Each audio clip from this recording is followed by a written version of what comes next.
Hi hello ಎಲ್ಲರಿಗೂ ನಮಸ್ಕಾರ. ಶಾಂತಿ cooking and health ಟಿಪ್ಸ್ಗೆ ಸ್ವಾಗತ.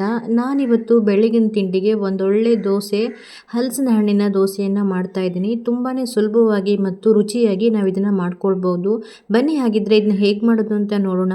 ಅದಕ್ಕಿಂತ ಮೊದಲು ಯಾರೆಲ್ಲ ನಮ್ಮ ಚಾನಲ್ನ ನೋಡ್ತಾ ಇದ್ದೀರಾ ಪ್ಲೀಸ್ ಲೈಕ್ ಆ್ಯಂಡ್ ಸಬ್ಸ್ಕ್ರೈಬ್ ಮಾಡಿ ಆ್ಯಂಡ್ ಸಪೋರ್ಟ್ ಮಾಡಿ. ನಾನಿಲ್ಲಿ ಹಲಸಿನ ಹಣ್ಣಿನ ದೋಸೆಯನ್ನು ಮಾಡಲಿಕ್ಕೆ 1 ಲೋಟ ಆಗುವಷ್ಟು ರೇಷನ್ ಅಕ್ಕಿಯನ್ನು ನೆನೆಸಿಟ್ಕೊಂಡಿದ್ದೆ 2 ರಿಂದ 3 ಗಂಟೆಗಳ ಕಾಲ. ನಂತರ ಅದನ್ನು ಚೆನ್ನಾಗಿ ತೊಳೆದು ಇಟ್ಕೊಂಡಿದ್ದೀನಿ. ನಂತರ ನಾನಿಲ್ಲಿ ಯಾವ ಕಪ್ಪಲ್ಲಿ ಅಕ್ಕಿಯನ್ನು ತೊಗೊಂಡಿದ್ದೀನೋ ಅದೇ ಕಪ್ಪಲ್ಲಿ 1 ಕಪ್ ಆಗುವಷ್ಟು ಹಲಸಿನ ಹಣ್ಣು ತೊಗೊಂಡಿದ್ದೀನಿ. ಇದನ್ನು ಇವಾಗ ಒಂದು ಮಿಕ್ಸಿ ಜಾರಿಗೆ ಸೇರಿಸ್ಕೊಳ್ತಾ ಇದ್ದೀನಿ. ಹಾಗೆ ಒಂದು ಅರ್ಧ ಕಪ್ ಆಗುವಷ್ಟು ತೆಂಗಿನಕಾಯಿ ತುರಿಯನ್ನು ಸೇರಿಸ್ಕೊಂಡು ಸ್ವೀಟ್ಗೆ 1 ಕಪ್ ಆಗುವಷ್ಟು ಬೆಲ್ಲವನ್ನು ಸೇರಿಸ್ಕೊಳ್ತಾ ಇದ್ದೀನಿ. ಹಲಸಿನ ಹಣ್ಣು ಸ್ವಲ್ಪ ಸ್ವೀಟ್ ಆಗಿದೆ, ಹಾಗಾಗಿ ಸ್ವಲ್ಪನೇ ಬೆಲ್ಲವನ್ನು ಸೇರಿಸ್ಕೊಂಡಿದ್ದೀನಿ. ನಂತರ ಇದಕ್ಕೆ ಒಂದು ಸ್ವಲ್ಪ ನೀರನ್ನು ಸೇರಿಸ್ಕೊಂಡು ಈ ರೀತಿಯಾಗಿ ನುಣ್ಣಗೆ ರುಬ್ಕೊಳ್ತಾ ಇದ್ದೀನಿ. ಇದ್ರ ಜೊತೆಗೆ ಇವಾಗ ನೆನೆಸಿಟ್ಕೊಂಡಿರುವಂತಹ ಅಕ್ಕಿಯನ್ನು ಸೇರಿಸ್ಕೊಂಡು ಮತ್ತೆ ನುಣ್ಣಗೆ ರುಬ್ಕೊಳ್ಬೇಕು. ರುಬ್ಬಿಟ್ಕೊಂಡಿರುವಂತಹ ಹಲಸಿನ ಹಣ್ಣಿನ ಮಿಶ್ರಣದ ಜೊತೆ ಅಕ್ಕಿಯನ್ನು ಸೇರಿಸ್ಕೊಂಡು ಈ ರೀತಿಯಾಗಿ ನುಣ್ಣಗೆ ರುಬ್ಬಿಟ್ಕೊಂಡಿದ್ದೀನಿ. ನಂತರ ಇದನ್ನು ಒಂದು ಪಾತ್ರೆಗೆ ಸೇರಿಸ್ಕೊಳ್ತಾ ಇದ್ದೀನಿ.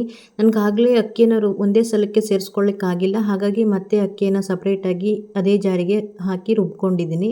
ನಂತರ ಇವಾಗ ಅದನ್ನು ಸಹಿತ ಸೇರಿಸ್ಕೊಳ್ತಾ ಇದ್ದೀನಿ. ನೋಡಿ, ಇವಾಗ ಹಿಟ್ಟನ್ನು ರುಬ್ಬಿದ ತಕ್ಷಣ ಸೌಟಿಂದ ಒಂದ್ಸಲ ಚೆನ್ನಾಗಿ ಮಿಕ್ಸ್ ಮಾಡ್ಕೊಳ್ತಾ ಇದ್ದೀನಿ. ನಾವಿಲ್ಲಿ ಹಲಸಿನ ಹಣ್ಣಿನ ದೋಸೆ ಹಿಟ್ಟನ್ನು ರುಬ್ಕೊಂಡ ತಕ್ಷಣವೇ ಮಾಡ್ಕೊಳ್ಬೋದು. ಆದರೆ ನಿಮಗೆ ಟೈಮ್ ಇತ್ತು ಅಂದರೆ ಅಟ್ಲೀಸ್ಟ್ 1 ಅವರ್ ಬಿಟ್ಟು ದೋಸೆಯನ್ನು ಮಾಡಿದ್ರೆ ದೋಸೆ ಇನ್ನೂ ಚೆನ್ನಾಗಿ ಬರುತ್ತೆ. ನಾನಿಲ್ಲಿ ದೋಸೆ ಹಿಟ್ಟು ರುಬ್ಬಿದ ತಕ್ಷಣವೇ ದೋಸೆ ಮಾಡ್ಕೊಳ್ತಾ ಇಲ್ಲ, 1 ಅವರ್ ಹಾಗೆ ಬಿಡ್ತಾ ಇದ್ದೀನಿ. ಪೂರ್ತಿಯಾಗಿ 1 ಅವರ್ ಆದಮೇಲೆ ನಾನು ಇದಕ್ಕೆ ರುಚಿಗೆ ಬೇಕಾದಷ್ಟು ಉಪ್ಪನ್ನು ಸೇರಿಸ್ಕೊಂಡು ಒಮ್ಮೆ ಚೆನ್ನಾಗಿ ಮಿಕ್ಸ್ ಮಾಡ್ಕೊಳ್ತಾ ಇದ್ದೀನಿ. ನೋಡಿ, ಇವಾಗ ಹಲಸಿನ ಹಣ್ಣಿನ ದೋಸೆ ಮಾಡಲಿಕ್ಕೆ ದೋಸೆ ಹಿಟ್ಟು ರೆಡಿಯಾಗಿದೆ. ದೋಸೆ ಹಿಟ್ಟು ತುಂಬ ತೆಳುವಾಗಿ ಮಾಡ್ಕೊಳ್ಬಾರ್ದು, ಈ ರೀತಿಯಾಗಿ ಗಟ್ಟಿಯಾಗಿಯೇ ಇರಬೇಕು. ಹಾಗೆ ತುಂಬ ಗಟ್ಟಿಯಾಗೂ ಮಾಡ್ಕೊಳ್ಬಾರ್ದು. ಈಗ ದೋಸೆ ಮಾಡಲಿಕ್ಕೆ ಹಂಚನ್ನು ಕಾಯಕ್ಕಿಟ್ಟಿದ್ದೆ. ಹಂಚು ಚೆನ್ನಾಗಿ ಕಾದ ನಂತರ ಇದಕ್ಕೆ ತುಪ್ಪನ ಸೇರಿಸ್ಕೊಳ್ತಾ ಇದ್ದೀನಿ. ನಾನಿಲ್ಲಿ ಎಣ್ಣೆಯನ್ನು ಸೇರಿಸ್ಕೊಳ್ತಾ ಇಲ್ಲ. ಹಲಸಿನ ಹಣ್ಣಿನ ದೋಸೆಗೆ ತುಪ್ಪ ಹಚ್ಕೊಂಡ್ರೆ ತುಂಬ ಚೆನ್ನಾಗಿರುತ್ತೆ, ಅದಕ್ಕೋಸ್ಕರ. ನಂತರ ನಿಧಾನಕ್ಕೆ ದೋಸೆ ಹಿಟ್ಟನ್ನು ಸೇರಿಸ್ಕೊಳ್ತಾ ಇದ್ದೀನಿ. ಮುಚ್ಚಳ ಮುಚ್ಚಿ 1 ನಿಮಿಷ ಇದನ್ನು ಚೆನ್ನಾಗಿ ಬೇಯಿಸ್ಕೊಳ್ಬೇಕು. ಗ್ಯಾಸನ್ನು ಮೀಡಿಯಮ್ ಫ್ಲೇಮಲ್ಲಿ ಇಟ್ಕೊಳ್ಳಿ, ಹೈ ಫ್ಲೇಮಲ್ಲಿ ಇಟ್ಕೊಳ್ಳೋಕೆ ಹೋಗಬಾರ್ದು. ನಂತರ ಮೇಲ್ಗಡೆಯಿಂದ ಮತ್ತೆ ಸ್ವಲ್ಪ ತುಪ್ಪನ ಸೇರಿಸ್ಕೊಳ್ಬೇಕು. ಹಲಸಿನ ಹಣ್ಣಿನ ದೋಸೆಗೆ ತುಪ್ಪನ ಸೇರಿಸ್ಕೊಂಡ್ರೆ ತುಂಬಾ ಚೆನ್ನಾಗಿರುತ್ತೆ. ನಂತರ ಇದನ್ನು 2 ಕಡೆಯಲ್ಲೂ ಗ್ಯಾಸನ್ನು ಸಣ್ಣ ಉರಿಲಿ ಇಟ್ಕೊಂಡು ಬೇಯಿಸ್ಕೊಳ್ಬೇಕು.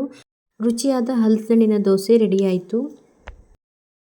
ಸಾಮಾನ್ಯವಾಗಿ ನಾವು ಬೆಳಗಿನ ತಿಂಡಿಗೆ ದೋಸೆಯನ್ನು ಮಾಡ್ತಾನೆ ಇರ್ತೀವಿ. ಇವಾಗ ಹಲಸಿನ ಹಣ್ಣಿನ ಸೀಸನ್ ಇದೆ. ಈ ಸೀಸನ್ ಇದ್ದಾವಾಗಲೇ ಹಲಸಿನ ಹಣ್ಣಿನ ದೋಸೆನ ಮಾಡ್ಕೊಂಡು ತಿಂದರೆ ತುಂಬ ಚೆನ್ನಾಗಿರುತ್ತೆ. ಒಂದ್ಸಲ ಟ್ರೈ ಮಾಡಿ. ನಾನು ಮಾಡಿರೋ ಈ ವಿಡಿಯೋ ನಿಮಗೆ ಇಷ್ಟ ಆದರೆ ಈ ವಿಡಿಯೋನ ನಿಮ್ಮ ಫ್ಯಾಮಿಲಿ ಆ್ಯಂಡ್ ಫ್ರೆಂಡ್ಸ್ಗೂ ಶೇರ್ ಮಾಡಿ. ಹಾಗೆ ಯಾರೆಲ್ಲ ಈ ವಿಡಿಯೋ ನೋಡ್ತಾ ಇದ್ದೀರಾ ಪ್ಲೀಸ್ ಲೈಕ್ ಆ್ಯಂಡ್ ಕಮೆಂಟ್ ಮಾಡಿ. ಹೊಸದಾಗಿ ನಮ್ಮ ಚಾನಲ್ನ ನೋಡ್ತಾ ಇರೋರು ಪ್ಲೀಸ್ ಸಬ್ಸ್ಕ್ರೈಬ್ ಮಾಡಿ ಆ್ಯಂಡ್ ಸಪೋರ್ಟ್ ಮಾಡಿ.